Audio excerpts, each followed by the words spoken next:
Hello army, কেমন আছো সবাই? Welcome to my channel.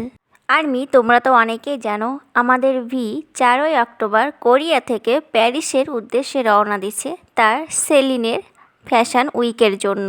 সকাল সকাল ঘুম থেকে উঠে তার এই নিউজটা দেখে কি যে পরিমাণ খুশি হয়েছি তা বলার বাইরে। ওয়াও, তার থেকে বেশি খুশি হয়েছি তাকে এইভাবে দেখতে পেরে। কি হ্যান্ডসাম প্লাস ইনোসেন্ট লাগছে।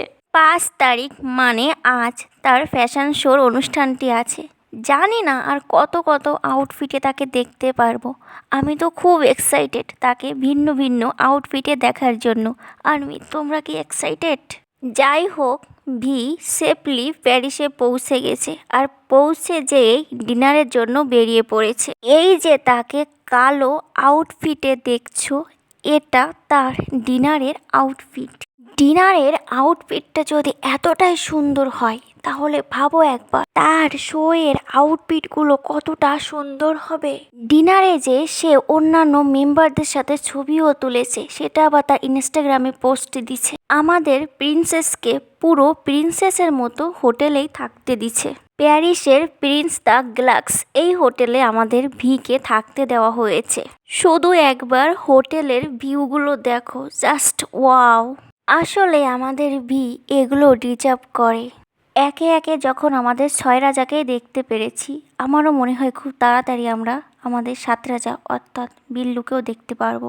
আর্মিরা বিয়ের এই 2টা লুক দেখে তোমাদের কার কেমন অবস্থা হয়েছে? আমি তো পুরো ফিদা হয়ে গেছি তার এই লুকের উপর। এখন শুধু অপেক্ষায় আছি পরবর্তীতে আরও কি কি আউটফিটে তাকে দেখতে পারবো। পরবর্তী সব আপডেট পেতে চ্যানেলটি সাবস্ক্রাইব করে আমার সাথে থেকো এবং চ্যানেলটি ভিজিট করো। আর হ্যাঁ, সুগাকে নিয়ে একটা ভিডিও দিয়েছি আগের দিন, তো ভিডিওটি প্লিজ সবাই একটু বেশি বেশি করে শেয়ার করো। তোমরা প্লিজ আমার প্রতিটি ভিডিও একটু দেখবে এবং আমাকে একটু সাপোর্ট করো। আজকের ভিডিওটি এ পর্যন্ত। নতুন নতুন ভিডিও পেতে আমার চ্যানেলটি সাবস্ক্রাইব করে পাশে থেকো। ভিডিওটি ভালো লাগলে like, comment, share, copy link করে দিবে এবং শেয়ার করে প্রতিটি আর্মিকে দেখার সুযোগ করে দেবে। ভালো থেকো সবাই, দেখা হবে পরবর্তী ভিডিওতে। টাটা, বাই বাই সবাইকে।